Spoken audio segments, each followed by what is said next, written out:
Brought to you by the Grand Theatre. This month see the National Arts Centre Orchestra. Visit www.kingstongrand.ca for more details.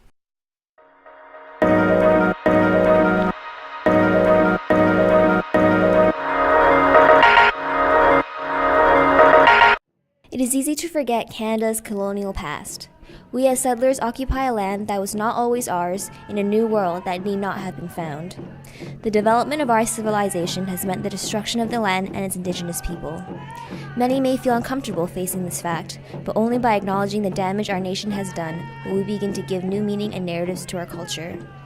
In December, the Harper government introduced Bill C-45, a 400-plus page document outlining changes that include the erosion of Native rights and sovereignty and protective measures for our land.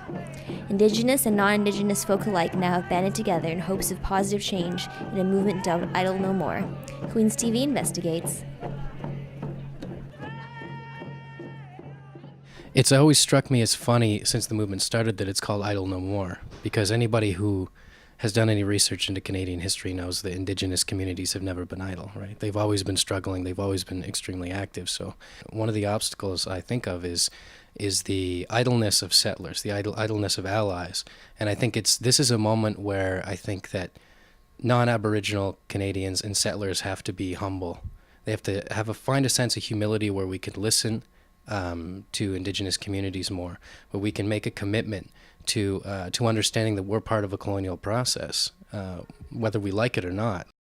A movement emerges because there's already a shift in social consciousness. What we see in activities of Idle No More, that shift is one in which there's a lot of positive feelings toward humanity and a lot of positive feelings toward the hopefulness of change. I don't think that the government is going to make any significant changes unless we, the people, make them. So it's really important that we get out there and support the Idle No More movement, educate ourselves, read the alternative media, write letters to the PM and to the Governor General and to our MPs, organize events in your community or attend them. Most important, educate yourself and educate those around you as much as possible.